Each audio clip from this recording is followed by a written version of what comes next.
जो प्रदोष काल में, निशीत काल लिखा है, रात्रि काल में, प्रदोष काल में जो भगवान शंकर के शिवलिंग की पूजा करते हैं, प्रदोष व्यापिनी चैव, ऐसी तिथि में जो प्रदोष से घिरी हुई है, इसमें जो पूजा करते हैं, भगवान कहते हैं एक न एक दिन उन्हें मेरा दर्शन हो ही जाता है। स्वयं महादेव के वाक्य हैं। और वो ब्रह्मा को श्रोता बना के और विष्णु को श्रोता बना करके भगवान यह चर्चा कर रहे हैं। एक बार फिर कहूंगा, प्रदोष व्यापिनी चैव प्रयुक्ता प्रशस्यते। मैंने पिछली कथाओं में भी कहा, यदि आपको कोई दिक्कत नहीं है तो ज्यादा नहीं तो कम से कम 1 वर्ष के लिए आप प्रदोष का व्रत कर लें।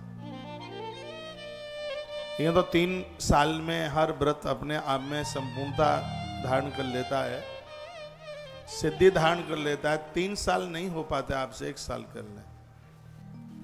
1 महीने में प्रदोष की 2 तिथियां पड़ती हैं और आप मन बनाएंगे तो यह बिल्कुल हो जाएगा। शंकर भगवान को संपूर्ण रूप से प्रसन्न करने के लिए प्रदोष की तिथि बहुत आगे है। इसमें वर्णन है, प्रदोष व्यापिनी चैव प्रयुक्ता प्रशस्यते।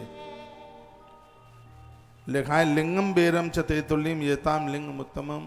भगवान कहते हैं जो मेरे विग्रह की पूजा और शिवलिंग का अर्चन करते हैं, किसी न किसी प्रकार से मैं अपने उस भक्त को दर्शन दे ही देता हूं। प्रदोष की इतनी बड़ी महिमा है। तो आज की बात मैं प्रदोष से ही आरंभ कर रहा हूं, क्योंकि आज प्रदोष की तिथि है।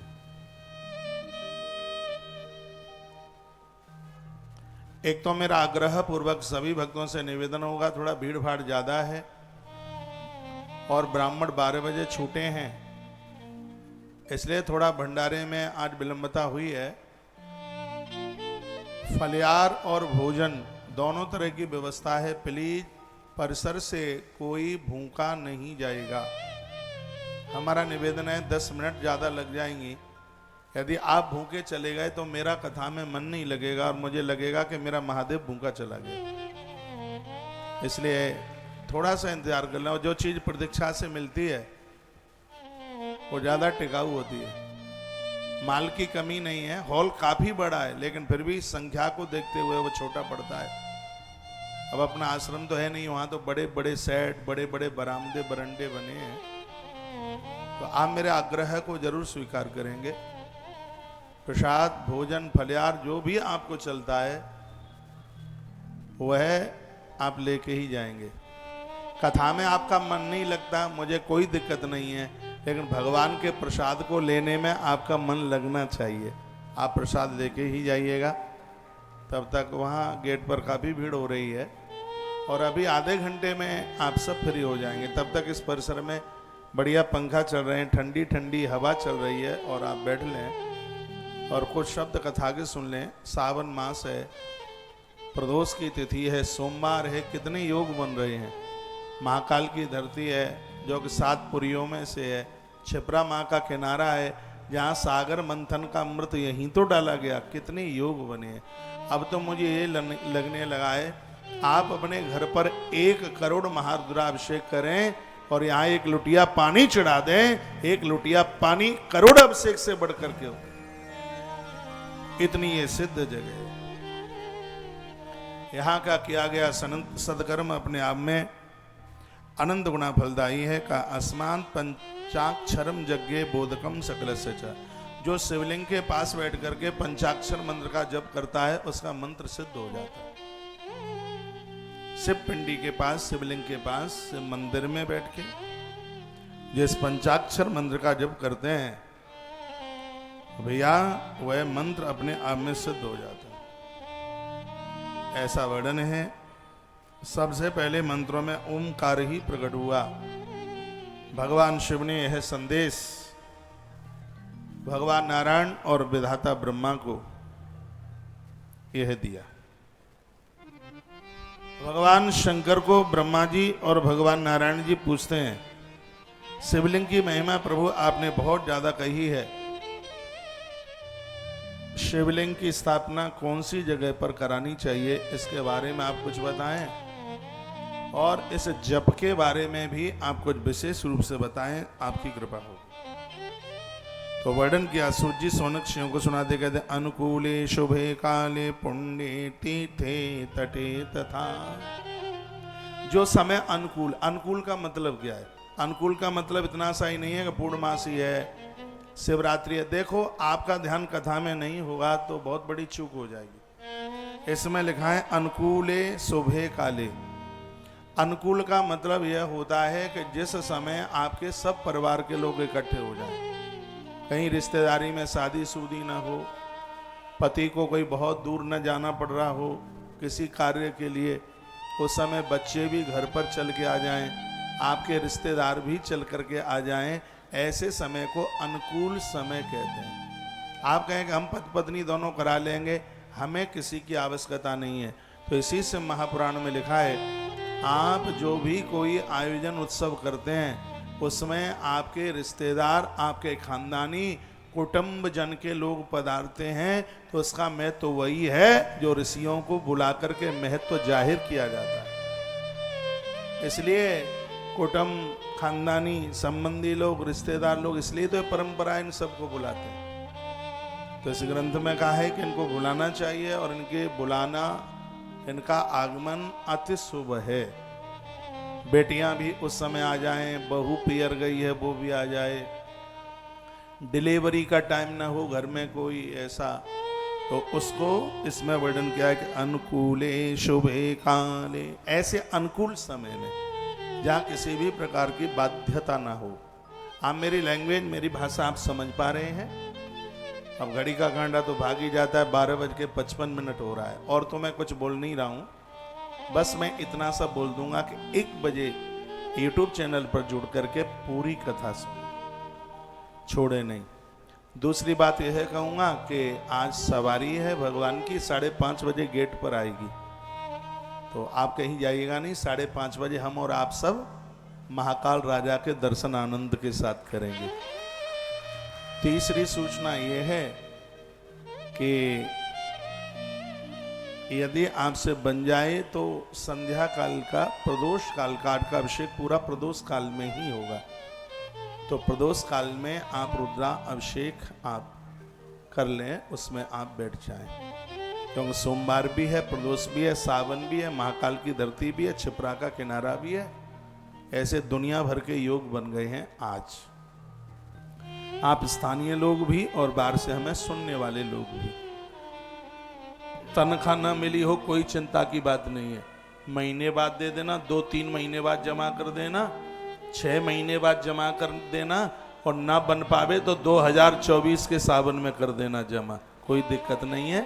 मन मत मारना, अपने परिवार के लिए ये अभिषेक में नामांकन करा लेना। कभी कभी बैंक आप पहुंच नहीं पाते हैं, आप किसी पीले, लाल या सफेद वस्त्र में दक्षिणा निकाल कर बांध के रख देना, तो आपका तत्काल जमा करने के बराबर ही वह हो गया। फिर कभी हम और आप मिलते हैं तब, कहीं आपके यहाँ कथा वगैरह होती है तब, या आप वृंदावन आते हैं तब उसको जमा करते रहिएगा, कोई बिल्कुल दिक्कत की बात नहीं है। तो आप उसका रजिस्ट्रेशन नंबर रात्रि के संध्या काल के उसका ले लेना, उसमें मैं भी बैठूंगा। आज का अभिषेक बहुत ज़्यादा विशेष, अति विशेष है, इसलिए इतनी सी बात मैंने आपको बोल दी है। आचार्य जी राममोहन शास्त्री जी कल मंगला गौरी की बात बोल के चले गए, उसमें कुछ जप और 56 भोग हर सिद्धि माता का। आपके पास धन होगा, लेकिन हर सिद्धि मैया के दरबार में आप 56 भोग, ये तो माँ महाकाल की कृपा तब ही हो सकता है। कितनी छोटी सी सहयोग राशि, सिर्फ 500 रुपया, उसमें ये ब्राह्मण वहां बैठ के थोड़ा जप भी करेंगे, सिर्फ सब ब्राह्मण जाएंगे भोग लगवाने के लिए। ये बड़े आनंद, देखिए तो सही नजारा, कैसे अपने सिर के ऊपर टोकरा रख करके कल के 56 भोग में आप सभी लोग सादर आमंत्रित हैं। और रात्रि कालीन में जैसे यहाँ अभिषेक पूरा होगा, हम और आप सब 56 भोग लगाने के लिए जाएंगे, और पूरा सड़क पर, पास में ही तो मंदिर है, टोकरियां सिर के ऊपर रखी होंगी। मैं तो यह कहूँगा इसमें कोई भी मत चूकना, आप स्थानीय लोग भी और हमें बाहर से भी सुनने वाले। कल मंगला गौरी सिद्ध हो जाएगी, कल 56 भोग है माता रानी का, और सहयोग राशि उसमें जप के सहित कितना है, 500 रुपया। अब इतना भी ना आपसे लेंगे तो फिर आपको मिलेगा क्या उसका? 56 भोग माता जी का। फिर यहाँ प्रसाद सबको वितरित होगा। तो यह बड़े आनंद की बात है। और कल की महाशिवरात्रि है, हर देखो सावन की शिवरात्रि कल की है, इसकी भी बहुत बड़ी महिमा है। और कल का जो अभिषेक है और वो बड़े अद्भुत ढंग से है, क्योंकि शंकर गन्ने के रस से प्रसन्न होते हैं। तो कल का जो अभिषेक है वो गन्ने के रस से एक विशेष रूप से महारुद्रा अभिषेक होगा। उसकी भी सहयोग राशि ना के बराबर कितनी है, 1100 ही रुपया है। भगवान कृपा करे, दरिद्रता को समाप्त कर दे। और इस अभिषेक में संकल्प ऐसा किया जा रहा है, आपका मकान बन जाए, आपकी दुकान बन जाए, आपकी प्रॉपर्टी को कोई दबा रखे है वो मुक्त हो जाए, उसके लिए एक विशेष रूप से कल का अभिषेक है। जिनकी बेटियों की, बच्चों की जन्मपत्री में मंगल दोष वगैरह है, तो उसके निमित्त भी कल का ये बहुत बड़ा प्रभावशाली महारुद्राभिषेक है। उसके रजिस्ट्रेशन आप आज से ही ले लेना। अब आप चक्कर में पड़ गए कि आज का करवाएं कि कल का करवाएं या 56 बुक करवाएं। मुझे पूछ लो, तीनों करवा लो। पैसा पूछा तो जब होगा तब होता रहेगा। तीनों करवा लो, एक पर एक 2 नहीं, एक पर एक 11 है। अद्भुत है। आज भी शाम का अभिषेक, कल का 56 भोग भी, जप मंगला गौरी का, और कल संध्या काल का महारुद्रा अभिषेक भी।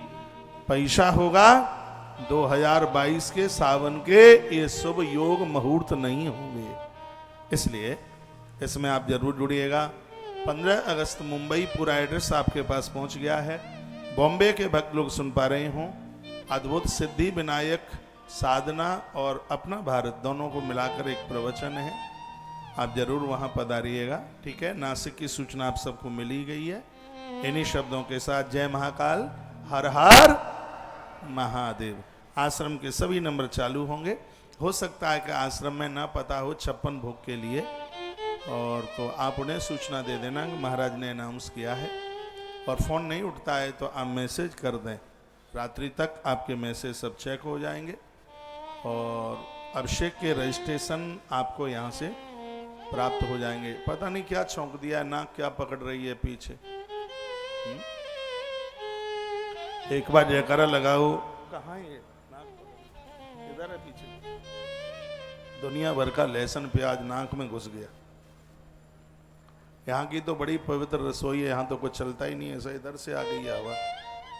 बोलो शंकर भगवान की जय, हनुमान जी महाराज की जय। जय श्री राधे। अभी भी आप पूछ रहे हैं कि शिवरात्रि कब की है, बता तो दिया है, कल की है।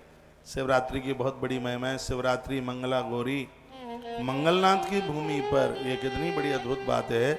ये सौभाग्य हमें और आपको सबको प्राप्त हो रहा है। अब मैं चल रहा हूँ कथा की तरफ। रामायण की एक चौपाई मेरे साथ बोल लें। क्या बोल लें? आशुतोष तुम अब डर। प्रीति बहन, आपने कुछ मैसेज भेजा है। आरती दीन निजानी, आशुतोषी तुम्हें अब दानी। आरती है रहो दीन निजानी, आशुतोषी तुम्हें अब दानी। आशुतोषी तुम्हें अब दानी। आरती है रहो दीन जन जानी। आशुतोषी तुम्हें अब दानी। आरती है रहो दीन जन जानी। आशुतोषी तुम्हें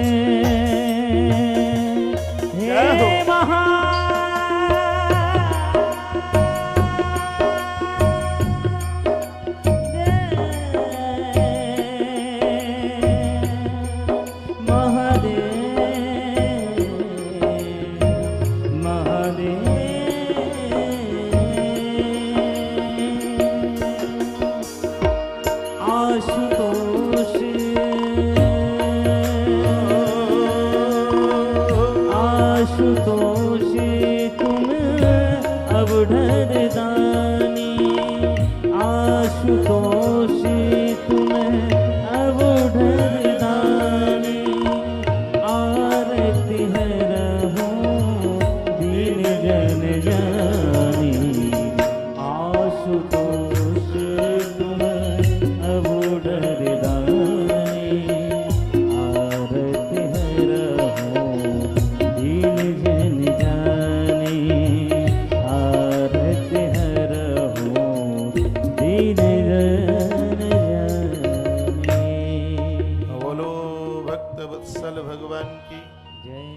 मैसेज में पूछा गया है कि अनासपाती चढ़ाई जाती है कि माँ भगवती जगदम्बा काली का तो फेवरेट फल है अनासपाती।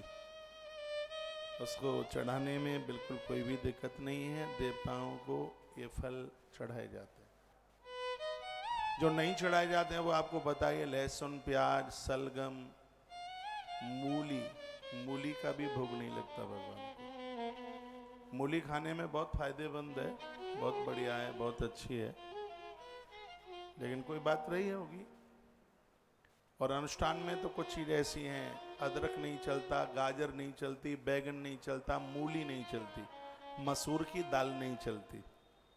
अनुष्ठान में इन चीज़ों को आप गाजर खाइए अनुष्ठान को छोड़ के।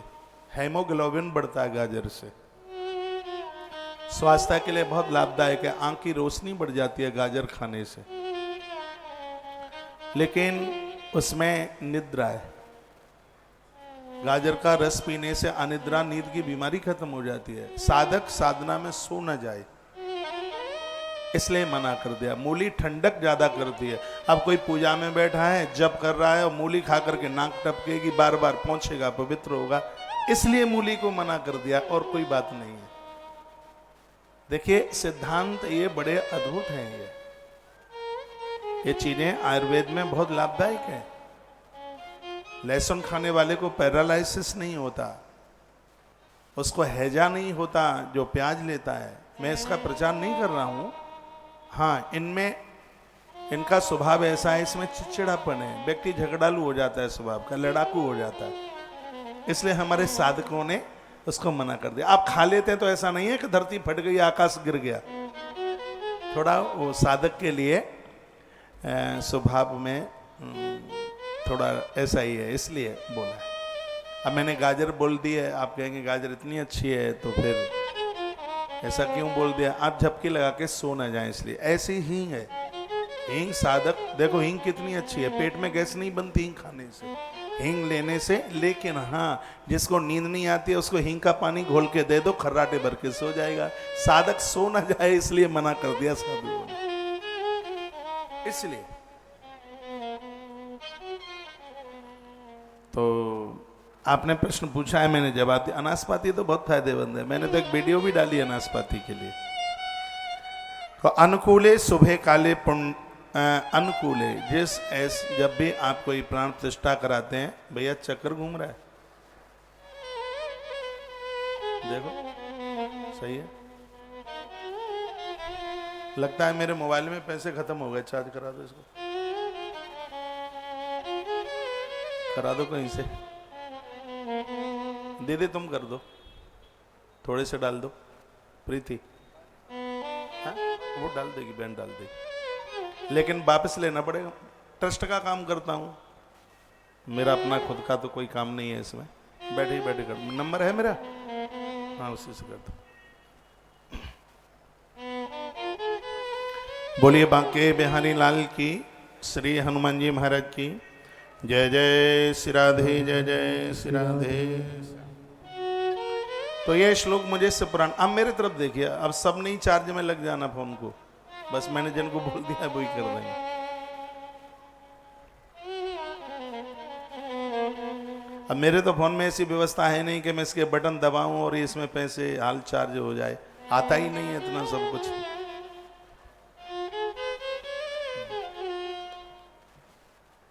तो अनुकूले सुबह काले, जो भी आप कथा वार्ता, प्राण प्रतिष्ठा, मंदिर का उत्सव, जो भी कुछ आप कर रहे हैं, बच्चों का फंक्शन कर रहे हैं, नाम संस्कार कर रहे हैं, तो उसमें थोड़ा सा अनुकूल समय देखिए, जिसमें आपके सब लोग इकट्ठे हो जाएं। ये शंकर कहते हैं, भोलेनाथ कहते हैं, मेरे शिवलिंग की स्थापना कहाँ करेंगे आप? पुण्य तीर्थे तटे तथा पुण्य काल। जो विशेष तिथियां होती हैं उन्हें पुण्य तिथियां, पुण्य काल उसे बोलते हैं। जैसे मकर संक्रांति है, अक्षय तृतीया है, वसंत पंचमी है, ये सब पुण्य तिथियों में इनको लिया गया है। तो ऐसी तिथियों में शंकर जी कहते हैं तीर्थे, कहीं तीर्थ में, तटे नदी के किनारे, लिंग आरोप्यम यत्र स्यान्यः अर्चनम, ऐसी जगह है पर जो मेरे शिवलिंग की स्थापना करता है उन लोगों के हृदय में मैं जाके बैठ जाता हूँ, उसके घर द्वार परिवार को कभी छोड़ता नहीं। मेरी शिवपिंडी की स्थापना करने वाले लोग हे विष्णु और ब्रह्मा मुझे इतने प्रिय लगते हैं। शंकर बोले पार्थिवेन तथाप्येन तेजसेन यथारुचि कल्पक्षण से युक्तम लिंगम पूजा फलम लवेत। वर्णन किया है कि जीवन भर मिट्टी के शिवलिंग बनाकर पूजा करने से जिसको जितना फल प्राप्त होता है, मेरी प्राण प्रतिष्ठा एक बार कराने से जीवन भर उसको शिव पूजा का फल प्राप्त होता है। कितनी बड़ी महिमा, हो कमाल हो गया, आनंद हो गया।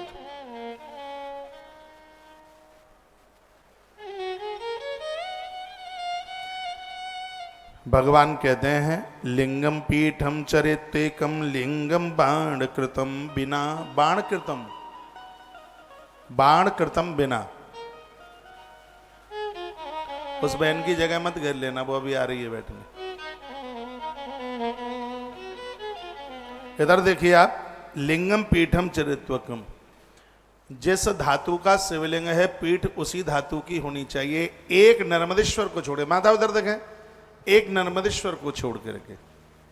नर्मदेश्वर को चांदी की जलहरी में बिठाइए, नहीं तो लोहे का शिवलिंग है तो जलहरी लोहे की, पीतल का शिवलिंग है तो जलहरी पीतल की, सोने का शिवलिंग है तो जलहरी स्वर्ण की।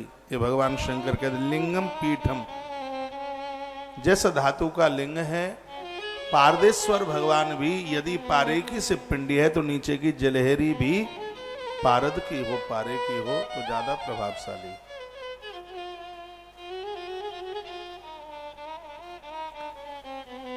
चांदी में भी पारद को स्थापित किया जाता है, चांदी की जलहरी में भी, लेकिन पारदेश्वर पारे की जलहरी में भी बहुत प्रभावशाली है।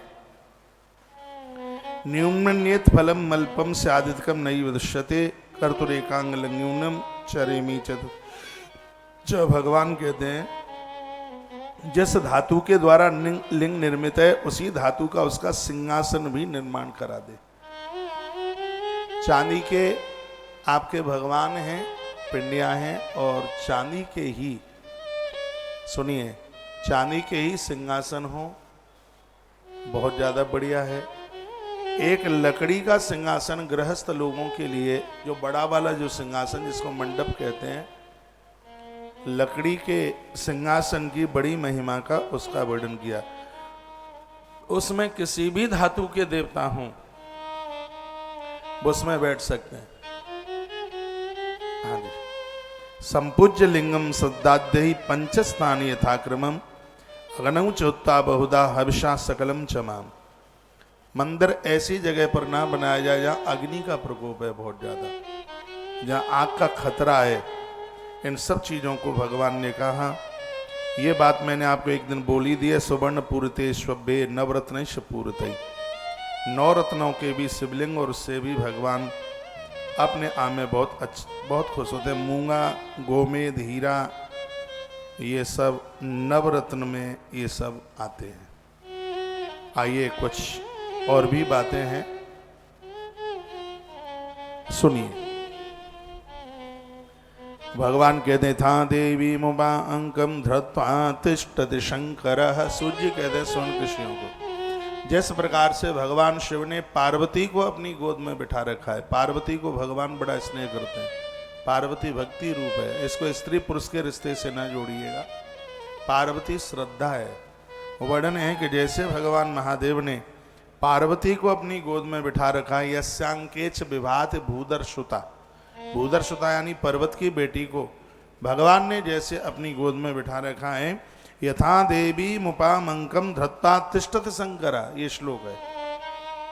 और यह कथा आप विद्येश्वरी संहिता का 11वां अध्याय सुन रहे हैं, जो शिव महापुराण में बहुत मोस्ट है। इसमें आप टिक मार का लगा लीजिए, अपने अपने घर जरूर पढ़िएगा। शिव महापुराण में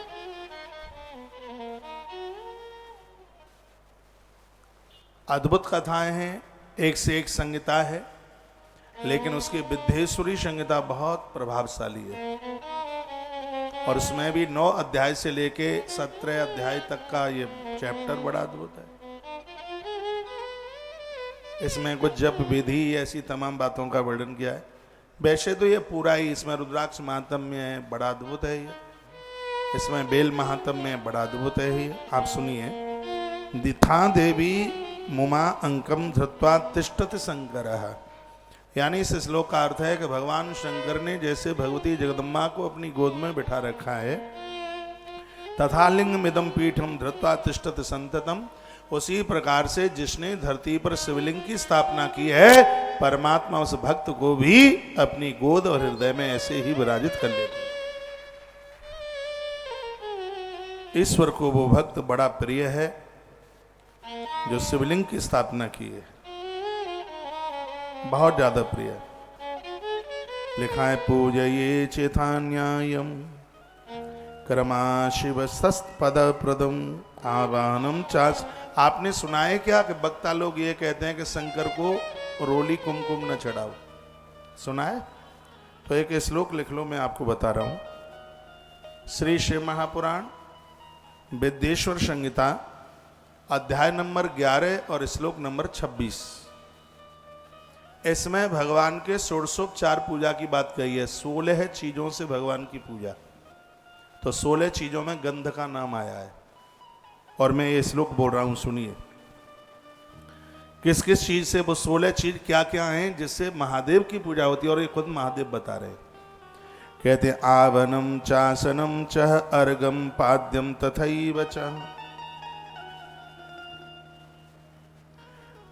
तदंग आचमनम चैव स्नान भंग्य पूर्वकम वस्त्रम गंधम।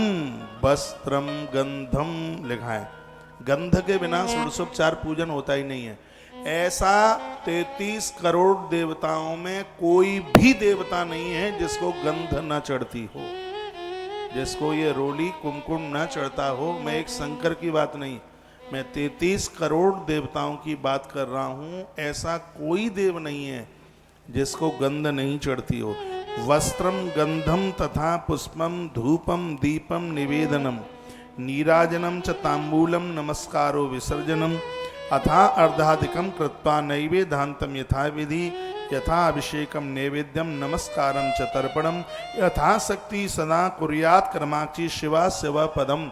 जो 16 चीजों से महादेव की पूजा करता है, एक दिन उसको शिव पद की प्राप्ति होती है। वो 16 चीजें कौन कौन सी हैं आप लिख लें। सबसे पहले षोडशोपचार में पूजा जब करते हैं तो आवाहन, देवता को प्रणाम करते हैं, उसका आह्वान करते हैं, कुछ बोलते हैं, कहते हैं प्रभु इस प्रतिमा में आप बैठे हैं, आप इसमें बैठ जाइए, ऐसा बोला जाता है। उसके बाद जब भगवान को नहलाते हैं, भगवान को तो या तो स्वस्ति बना दो, सुनो, या ओम बना दो, सांथिया बना दो, ओम बना दो, या कलावे का एक टुकड़ा तोड़ करके रख दो, उसके ऊपर भगवान को बिठाओ, इसको कहते हैं आसन। उसके बाद में है पाद्य, भगवान के चरणों में जल डाला जाता है। उसके बाद में है अर्घ, उसके बाद में है आचमन, उसके बाद में है स्नान, उसके बाद में है वस्त्र, उसके बाद में है गंध रोली, उसके बाद में है पुष्प, धूप, दीप, नैवेद्य, तांबूल, प्रदक्षिणा, नमस्कार और आरती। ये 16। बेलपत्र 16 के बाहर है, दुर्वा 16 के बाहर है। ये चीजें तो बाहर हैं, ये 16 में तो इतनी चीजें आ गई। आवाहन, आसन, पाद, अर्घ, आचमन, स्नान, वस्त्र, गंध, फूल, धूप, दीप, नैवेद्य, तांबूल, प्रदक्षिणा, नमस्कार और आरती। आरती और नमस्कार को न जोड़ो तो इसमें तंदुल को लिया गया है, चावल को लिया गया है। इस प्रकार से ये 16 रूप हैं पूजा के।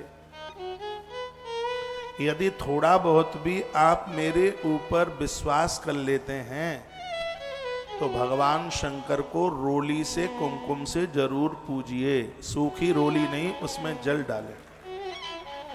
मैं किसी का विरोध नहीं कर रहा हूं, मैं विरोध क्यों करूंगा? मैं तो जो ग्रंथ में लिखा है वो बता रहा हूं। विरोध वाली तो बात मेरे पास, मैं अपने धर्म को हल्का नहीं करूंगा। आज मैं किसी को कोई विरोध कर दूं, कल वो मेरा विरोध करेंगे। वो विरोध जरूर करेंगे, लेकिन मैं ऊट पटांग बात बोलूंगा नहीं, बिना प्रमाण के बोलूंगा ही नहीं। लेकिन उनको विरोध करने में क्या लगेगा? इससे हमारे धर्म की गिलानी है, इससे हमारा धर्म कमजोर होता है। मैं कभी कोई आलोचना जैसा शब्द है ही नहीं। मुझे पूछते हैं क्या बेटियां कथा कर सकती हैं, क्या बेटे कथा, छोटे छोटे बच्चे कथा करते हैं? मैंने कहा इससे तो हमारी संस्कृति का और विस्तार हो रहा है, भगवान की संस्कृति का विस्तार हो रहा है। ठीक है, बढ़िया है, कीर्तन चल रहा है, कथाएं हो रही हैं, आखिर में कहीं न कहीं से ध्वनि तो भगवान की हमारे कानों में ही जा रही है। तो उसका विरोध नहीं, धर्म का सहयोग होना चाहिए। माइक खोलिए भाई। लेकिन आप तो आज सौगंध खा के बैठेंगे, आज तो ताली बजानी ही नहीं है। आपका मन करता है कि महाराज ठीक बोल रहा है और श्लोक बोल के बात कर रहा हूं। वस्त्रम गंधम तथा पुष्पम धूपम दीपम निवेदम, उसमें गंध की बात कही है, और गंध ये कुमकुम रोली ही है। तो आप जरूर भगवान को ये चढ़ाइए, महादेव को चढ़ाइए।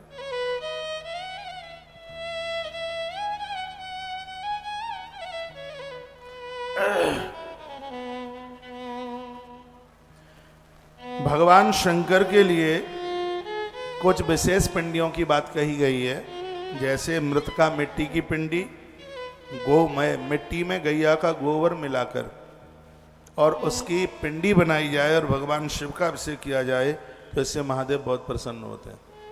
पुष्प की शिव पिंडी बनाएं, कनेर के फूल की बनाएं, फलों की शिव पिंडी बनाएं, गुड़ की पिंडी बनाएं, नवनीत मक्खन की शिव पिंडी बनाएं, भस्म की शिव पिंडी बनाएं और अन्न की शिव पिंडी बनाएं।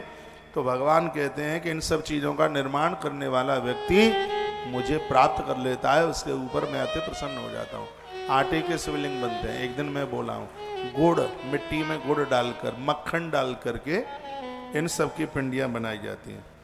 और कोई कोई विद्वान क्या कहते हैं, कहीं तुम्हें शंकर की पिंडी न मिल रही हो तो अंगुष्टाद वपि तथा पूजान मिक्षंती या केचन, अंगूठे को ही शिवलिंग मानकर एक लोटा जल उसी के ऊपर चढ़ा दीजिए, भगवान महादेव ने आपका जल स्वीकार कर लिया। इसमें लिखा है विद्येश्वरी संहिता अध्याय नंबर 11 और श्लोक नंबर 34। श्लोक नंबर 34, अंगुष्टादः वपि तथा पूजान मिक्षन्त केचन, लिंग कर्मणि सर्वत्र निषेधोस्तस्त्र करियचित। इसको कोई निषेध नहीं कर सकता। शंकर की पिंडी का अभाव है, मंदिर नहीं है, और आप अपना नियम पूरा करते हैं, तो आप इस प्रकार से अंगूठा दो उंगलियों के बीच में निकाल करके और एक हाथ से उसके ऊपर जल छोड़िए और आपका संकल्प, आपका नियम पूरा हो जाएगा। लेकिन इसका अर्थ यह नहीं है कि अब अंगूठे पे ही रोज लोटा ढाले मंदिर ही ना जाए। ये तो मंदिर के अभाव में, पिंडी नहीं है उस समय, अंगूठे के ऊपर एक लोटा जल डाल करके नियम पूरा कीजिए। अभी हम रामेश्वरम में थे, तो मैं अचानक शास्त्री जी के, राममोहन आचार्य जी के कमरे में मैं घुस गया, अंदर चला गया था किसी काम से। तो ये अंगूठे के ऊपर वो पानी का लोटा भर करके यूं ऐसे डाल रहे थे। मैंने कहा ये क्या कर रहे हो? बोलते हैं आपने ही तो कहा था कि शंकर जी ना हो तो अंगूठे को महादेव मान करके और उसके ऊपर जल चढ़ा दीजिए, महादेव भोलेनाथ उसको स्वीकार कर लेता है। तो कर लेता है। विद्येश्वर संहिता अध्याय नंबर 11 और श्लोक नंबर 34, इसमें लिखा वर्णन अंगुष्ठादावपि तथा पूजा मिक्षंत केचन, अंगूठे के ऊपर भी आपने महादेव को जल चढ़ा दिया तो भोलेनाथ बिल्कुल प्रत्यक्ष रूप से उसको स्वीकार करते। वर्णन है, कमाल कर दिया। एक बात और अच्छी बात कही गई है, लिंग दान, शिवलिंग का जो दान है वो एक बहुत बड़े दान में से दान। कभी शिवरात्रि के समय, सोमवार के समय, प्रदोष के समय में यदि आपसे बन जाता है तो शिवलिंग का दान कीजिए। ये बात मैंने आज तक कभी नहीं बोली है और मैं अपने हृदय का पत्ता खोल रहा हूँ। यह बात आज से मैंने बहुत वर्ष पहले पढ़ी। 2017 से लेकर के अभी तक तुलसी वन आश्रम ने लाखों लाखों से पिंडियों का दान किया, हजार नहीं लाखों का, और उसका आनंद मिल रहा है। हमारी गौमाता सुरक्षित है, नंदी के चरणों में बड़ी श्रद्धा है। ये सब शिव पिंडी का। मैं तो आप सबको कहूँगा कोई भी बाजार से शिव पिंडी मत खरीदिए, ना सालेराम खरीदना ना नर्मदेश्वर, तुलसी वन आश्रम देगा आपको। बुधवार को यहां से बच्चों के लिए 3 मुखी रुद्राक्ष विश्वास के साथ पहनाना।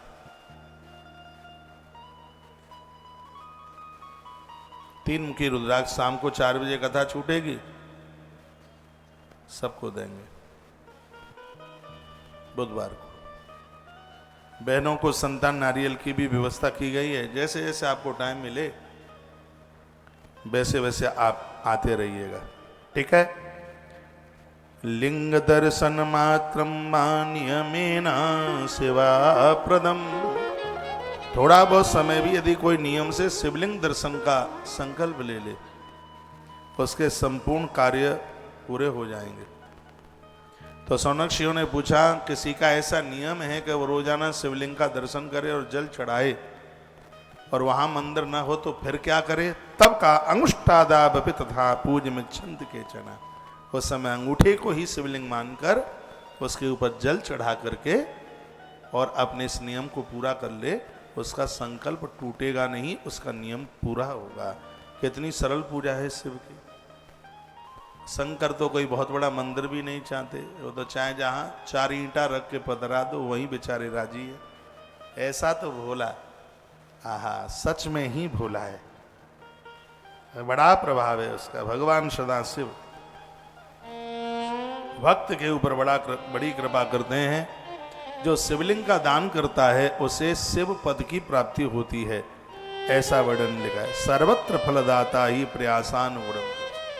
उसको मुक्ति के लिए प्रयास ही नहीं करना पड़ता, शिवलिंग का दान करने से वो निर्वाण पद को प्राप्त होता है, वह मुक्ति को प्राप्त होता है, ऐसा वर्णन किया गया। ब्रह्मा जी और भगवान विष्णु पूछ रहे थे कि व्यक्ति को रोजाना कितना जप करना चाहिए। हे प्रभु, आपके इस मंत्र का कितना जप करें, यह आप कृपा करके बता देते तो आपकी बहुत बड़ी कृपा होती। तो वर्णन किया गया है कि लोग मेरा 10,000 जप रोज करें। 10,000 लिख लो कुछ। 10,000 का मतलब हो गया 100 माला। ओम नमः शिवाय पंचाक्षर की 100 माला। भगवान विष्णु बोले कि भगवान ये ज्यादा नहीं हो जाएगा? इतना समय तो नहीं होगा घर गृहस्थी के लोगों के पास में, तो ये समय फिर ये तो समय ज़्यादा लग जाएगा। तो भगवान बोले 1,000 नाम मेरे नित्य जो लेता है, एक बार में नहीं तो उसको 2 बार में ले ले, सुबह और शाम। इसमें तो ये भी लिखा है 1,000 सुबह 1,000 शाम, यानी 10 माला सुबह कर ले, 10 माला शाम को कर ले। श्रद्धा से भक्ताय दत्तम से पद प्रदम। यदि उसने श्रद्धा से ऐसा किया है तो उसको शिव पद यानी उसको मेरा पद मिल ही जाएगा। अथवा देखो, अब इसमें एक बड़ी सुंदर बात कही है, पूरा मंत्र नहीं जप सकता है तो अथवा प्रणवम नित्यम जपेद 10 सहस्रकम। 10,000 ओम ओम ओम ओम ओम ओम ओम ओम ओम ओम ओम ओम, ये आराम से हो जाएगा। इसमें लिखा है अथवा, ये शिव पुराण या अध्याय घर पढ़ना समझ में नहीं आएगा आपको, इतना कठिन है, और लेकिन व्यासपीठ के माध्यम से आप सुनेंगे तो सहज में समझ आ जाएगा ये। अथवा लिखा है प्रणवम नित्यम जपे 10 सहस्रकम। 900 बार ओम ओम रोज आप जप लेते हैं, आपके वजन शरीर का 3 महीने में 10 किलो कम हो जाएगा। ओम शब्द का इतना बड़ा वाइब्रेशन है शरीर में, मूलाधार से ब्रह्मरंध्र तक पूरे चक्र खुल जाते हैं। ओम इतना प्रभावशाली है, और मंत्र वही प्रभावशाली है जिसमें ओम है। देखो कितना सुंदर यहाँ लिखा है, यदि आप अपने अपने घर से महापुराण रखते हैं तो 11वां अध्याय विद्येश्वरी संहिता का खोलकर देख लें, और मैं श्लोक नंबर 35 का व्याख्यान कर रहा हूँ। और मेरे यहाँ से तो व्यासपीठ सब बातें प्रमाण के साथ बड़े विद्वान लोग भी तो सुनते हैं हमें। यहाँ गुपचुप तो कोई बात नहीं होती, सब खुली डायरी है। अध्याय नंबर 11 श्लोक नंबर 35। लिंग दानम बा लिंग में प्रस्तावित, इसमें तो शिवलिंग के दान की महिमा। श्रद्धा से भक्ताय दत्तम से बद प्रथमम, यदि कोई श्रद्धा से भगवान शंकर के इस मंत्र का जप करता है, 1000 जप करे तो भी, नित्य करता है तो भी उसको शिव पद की प्राप्ति हो जाएगी। यानी 10 माला यानी 1000 नाम रोज ले लेता है। जप काल में यदि मकारांत कहते हैं ओम, ओम का चिंतन जो भी कोई करता है तो ओम शब्द के उच्चारण करने से ही उसका मन शुद्ध हो जाता है। ओम, इसलिए जितने भी मंत्र हैं ओम के बिना सब अधूरे हैं। और ओम तब ही मंत्र में लगा के उच्चारण कर सकता है जब वो गुरुमुख हो, किसी गुरु के मुख से उसने मंत्र सुना है, फिर वह ओम लगा करके उसका जप करता है। अथा पंचाक्षरम नित्यम जपेद युतमादरात् संध्योस सहस्रम भागेयम शिव पद प्रदम। जो भी कोई व्यक्ति 1000 बार ओम नमः शिवाय जप लेता है, स्वयं भगवान शंकर कहते हैं वो मेरे शिव पद को प्राप्त होता है, उसको कोई रोक नहीं सकता। मैं कहूँगा गुरु मंत्र में आपको कोई भी मंत्र मिला हो, ओम नमः शिवाय मंत्र का जप करना ही चाहिए। ओम ओम शब्द का उच्चारण मेरी व्यासपीठ को अपना गुरु मान करके और अपने मंत्र के साथ ओमकार का जप कीजिए, क्योंकि इसमें लिखा है कि जप काले मकारांतम मना शुद्धि कर्म भवेत। जप के समय में जब आप ओम शब्द का उच्चारण करते हैं उसी समय आपका अंतःकरण शुद्ध हो जाता है, मन पवित्र हो जाता है, मन शुद्ध हो जाता है। और भगवान क्या कहते हैं रामायण में मालूम है? निर्मल मन जन सोहि मोहि पावा, निर्मल मन जन सो मोहि पावा, मोहि कपट चले छिद्र न भावा, निर्मल मन जन सो मोहि पावा, निर्मल मन जन सो मोहि पावा, मोहि कपट छले छिद्र न भावा, निर्मल मन जन सो मोहि पावा, मोहि कपट छले छिद्र न भावा। भगवान कहते हैं निर्मल मन वाला ही मुझे प्राप्त कर पाएगा, मुझे वही अच्छा लगता है।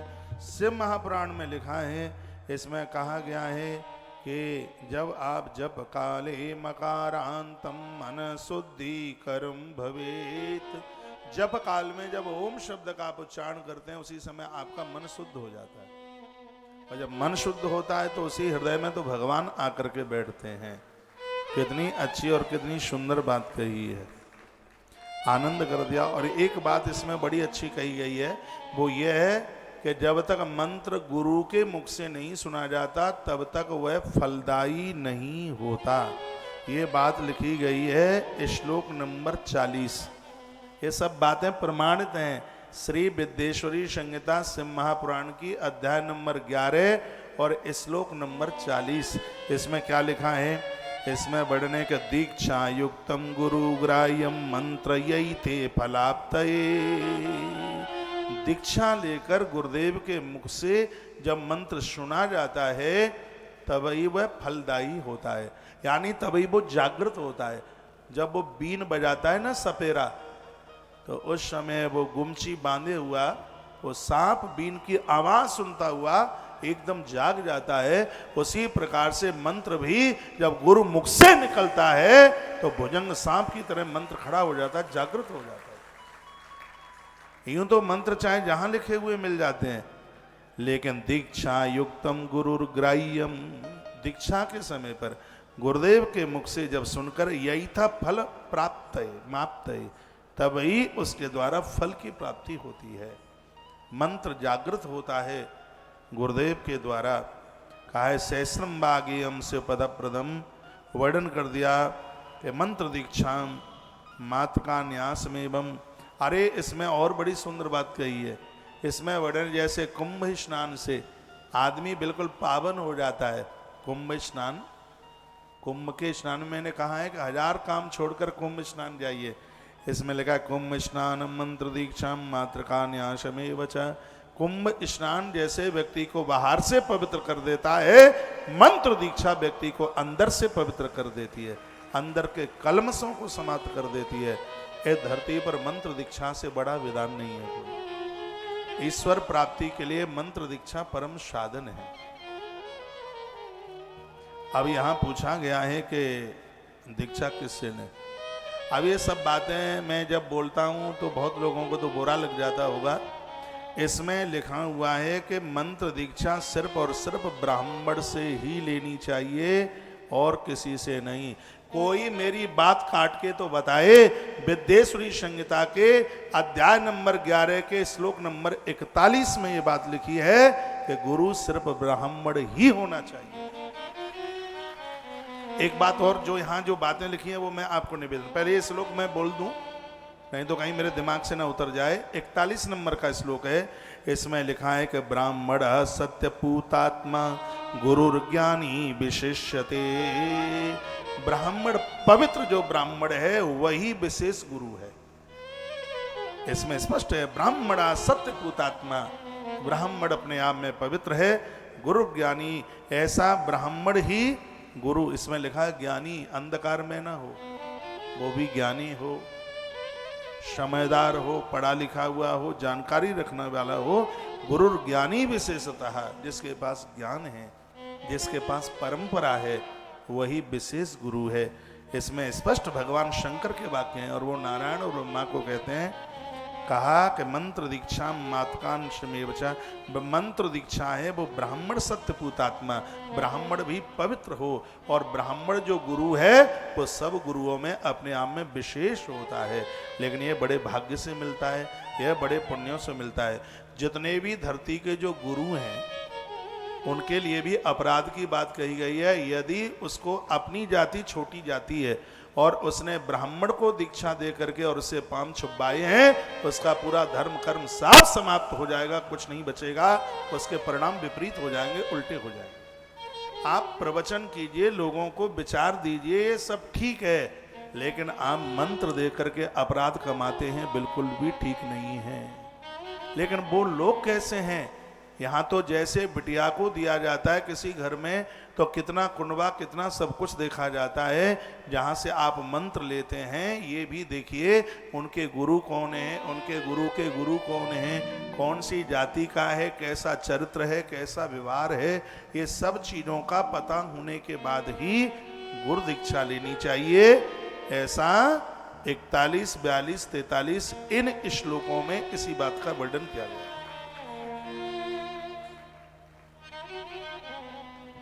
ब्राह्मण सत्यपूतात्मा, जो हमारे सनातन का विरोध करते हैं, मूर्ति पूजा मत करो, राम कृष्ण को मत पूजो, देवी देवताओं को मत पूजो, माता पिता की सेवा मत करो, ऐसे गुरुओं को आज ही छोड़ दें, 1% भी पाप नहीं लगेगा, अपराध नहीं लगेगा। गुरु होता है भगवान को पूजने के लिए, गुरु परमात्मा से दूर करने के लिए नहीं होता। जहां आपकी श्रद्धा टिक नहीं रही है और वह हमको बहका रहे हैं, उन्होंने तो बोल दिया कि यदि हमें तुम छोड़ोगे तो तुम्हें बहुत बड़ा पाप लगेगा। भैया कोई पाप नहीं लगता। शिव महापुराण के अंतर्गत वर्णन है कि जिस गुरु को प्राप्त करके आप ईश्वर से जुड़ रहे हैं, आपके जिंदगी का परिवर्तन हो रहा है, वही गुरु है। सिर्फ वही और सिर्फ वही गुरु है जिसके विचार आपका परिवर्तन कर रहे हैं, जिसके विचार आपको ईश्वर से जोड़ रहे हैं। क्या सुंदर सुंदर श्लोक लिखे हैं। कुंभ स्नानम, जैसे कुंभ स्नान आपको बाह्य रूप से पवित्र कर देता है। मंत्र दीक्षाम ब्राह्मणा सत्भूतात्मा गुरु ज्ञानी विशेषते, जिस ब्राह्मण गुरु ने मंत्र दीक्षा दी है वह अपने आप में विशेष गुरु है।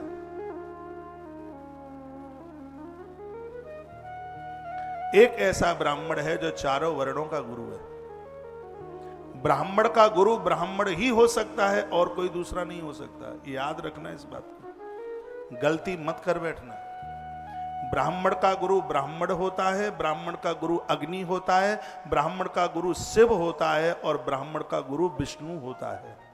ये वर्णन है ये ग्रंथ में। तो ये और ब्राह्मण के गुरु कैसे हो जाएंगे बताइए आप? वो लोग कैसे हैं जो ब्राह्मण से पांव छुपाते हैं? और दुख तो तब होता है जब ये जानबूझ करके अपराध करते हैं। भगवान भगवान कुछ भी नहीं मिलता, ये सब ऐसे ही है। फिर तो ये बात नोट कर लो, ब्राह्मण का गुरु ब्राह्मण होता है, ब्राह्मण का गुरु अग्नि होता है, ब्राह्मण का गुरु सन्यासी होता है और ब्राह्मण का गुरु वो सन्यासी है कौन सा? जो दंड धारण करता है। और दंड धारण करने का सिर्फ अधिकार ब्राह्मण सन्यासी को ही है। श्रीमद् भागवत जी के 11वें स्कंद में लिखा है, दंड लेने का अधिकार ब्राह्मण सन्यासी के अलावा किसी दूसरे को है ही नहीं। और ब्राह्मण का गुरु शिव है और ब्राह्मण का गुरु विष्णु है। ये ब्राह्मण के गुरु है। और कैसे हो जाएंगे उसके गुरु? ऐसा नहीं है कि पड़ोसन दीक्षा लेके आ गई तो हम भी चले जाए और आज चेला बनाने की होड़ लगी है। यह परंपरा खत्म होनी चाहिए। इनको पता भी नहीं, मंत्र को तो मंत्र बोलते हैं, उनको शुद्ध मंत्र भी नहीं बोलना आता। मंत्र गुरुकुल में पढ़े नहीं है, जने हुआ नहीं। इसमें लिखा है ब्राह्मण भी दीक्षा देने का वही अधिकारी है जो गायत्री जपता है नित्य। जो ब्राह्मण गायत्री नहीं जपता, जनेऊ नहीं पहनता, तीनों कालों में संध्या नहीं करता, उस ब्राह्मण को भी मंत्र दीक्षा देने का अधिकार नहीं है। और आज तो दीक्षा वह देते हैं जिन्होंने कभी गुरुकुलों के मुंह नहीं देखे, जिनको पता ही नहीं है कि गायत्री होती क्या है। आदमी भटक रहा है, इसके ऊपर सुधार होना चाहिए।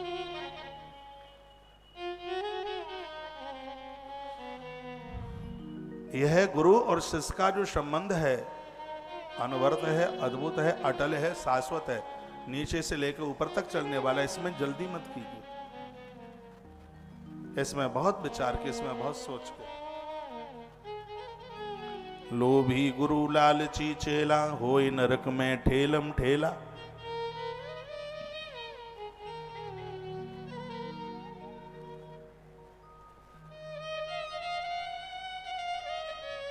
तो ब्राह्मण सत्यपूतात्मा गुरुर्ज्ञानी विशिष्यते।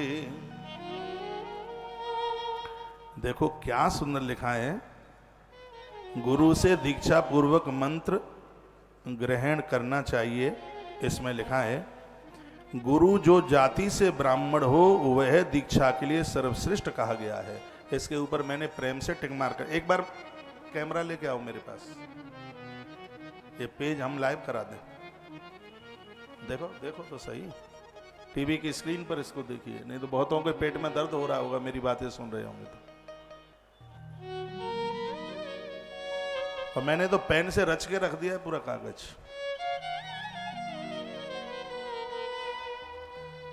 बोल भक्त वत्सल भगवान की जय, हनुमान जी महाराज की जय। जय श्री राधे, जय जय श्री राधे।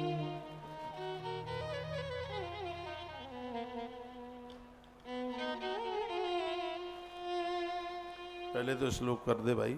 ब्राह्मण सत्यपूतात्मा गुरु ज्ञानी विशिष्यते।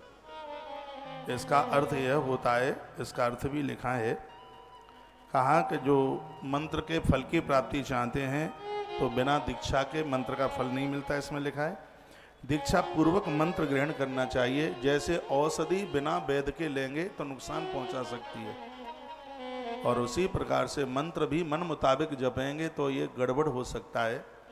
इसलिए गुरुमुख से इसको सुने। इसमें स्पष्ट लिखा है, गुरु जो जाति से ब्राह्मण है वह दीक्षा के लिए सर्वश्रेष्ठ कहा गया है। ये जाति शब्द भी इसमें लिखा हुआ है। बोलो भक्त वत्सल भगवान की जय, श्री हनुमान जी महाराज की जय। जय जय श्री राधे, जय जय श्री राधे, जय जय श्री राधे।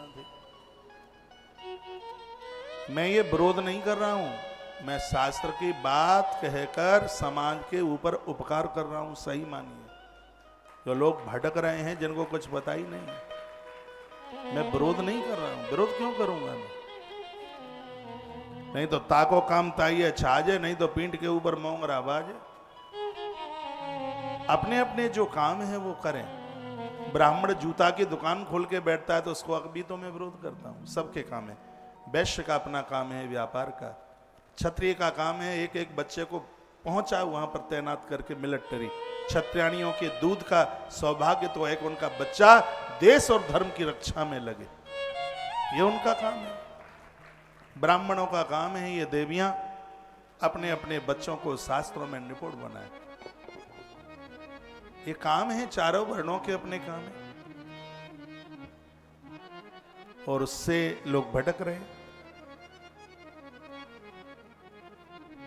इसमें आप ये ना सोचिए कि मैं कोई ब्राह्मण का मैं कोई पक्ष ले रहा हूं। मैं पौआ खोरों का विरोध भी तो बहुत करता हूं। ये पक्ष वाली बात नहीं, जो हकीकत बात है, जो शिव ने एक विधान बनाया है, आज उसकी धज्जियां उड़ाई जा रही हैं। यहां तक नहीं पता होता कि तुम जो मंत्र दीक्षा का मतलब क्या है। मंत्र का अर्थ है जो मन के ऊपर नियंत्रण करा दे, और दीक्षा का अर्थ है जिसका सानिध्य पाकर हम आराधना भजन में दक्ष हो जाएं। गुरु की कृपा और शिष्य की श्रद्धा जहां दोनों एक जगह जुड़ जाते हैं उसको दीक्षा कहते हैं। ये संगम है दोनों का।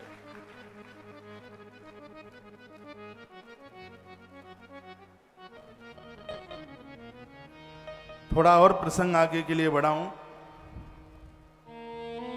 इसमें लिखा है कि ब्राह्मण पंचाक्षर मंत्र का जब जप करता है तो उसको आदि में यानी आरंभ में ओम शब्द लगाना ही चाहिए। तो आदि में इसमें स्पष्ट लिखा है, आदि में ओम शब्द स्पष्ट लिखा है। इसमें 42 नंबर के श्लोक में लिखा है उसके लिए द्वजानाम च नमः पूर्वही मेषाम च नमोन्तकम। उसके लिए तो ये कहा गया है, ब्राह्मण के लिए तो ये भी कहा गया है कि यूं तो वो आगे भी ओम लगाए और पीछे भी लगाए, पीछे भी नहीं लगा पाता है तो आगे तो लगाए। ओम नमः शिवाय, नमः ओम, ये भी विधान है। और जब हवन में आहुति डाली जाती है यज्ञ में तो ज्यादातर ऐसे इस मंत्र को शिवाय ओम नमः ऐसे बोला जाता है, शिवाय ओम नमः।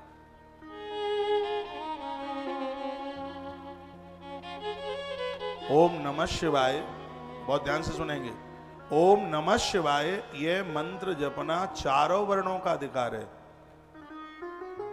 और शिवाय ओम नमः शिवाय नमः ओम, ये अधिकार सिर्फ ब्राह्मण को और ब्राह्मण की गृहिणियों को ही है, इसलिए गलती ना हो।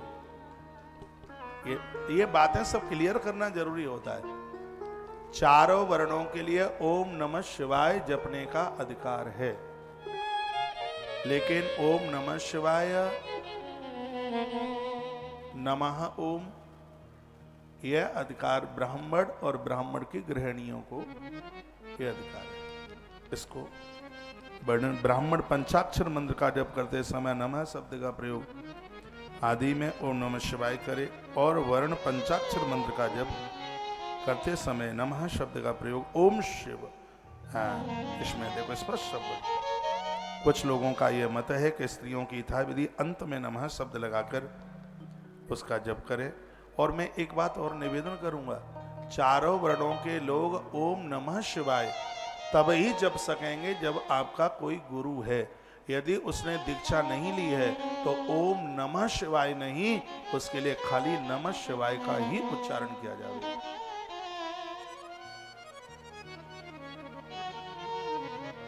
उसका जपने का कुछ मिलेगा, लेकिन वो नहीं मिलेगा जो दीक्षा के तत्पश्चात प्राप्त होता है, जो दीक्षा के बाद मिलता है वो नहीं मिलेगा।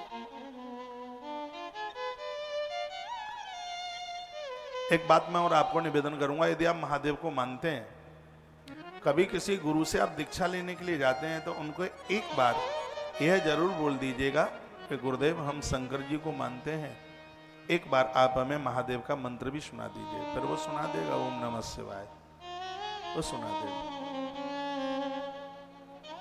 कुछ मंत्र ऐसे ज्यादा विशेष हैं, ओम नमो भगवते वासुदेवाय, ओम नमो नारायणाय, ओम नमः शिवाय, ओम राम रामाय नमः। ये मंत्र शीघ्र सिद्धि देने वाले और कल्याण करने वाले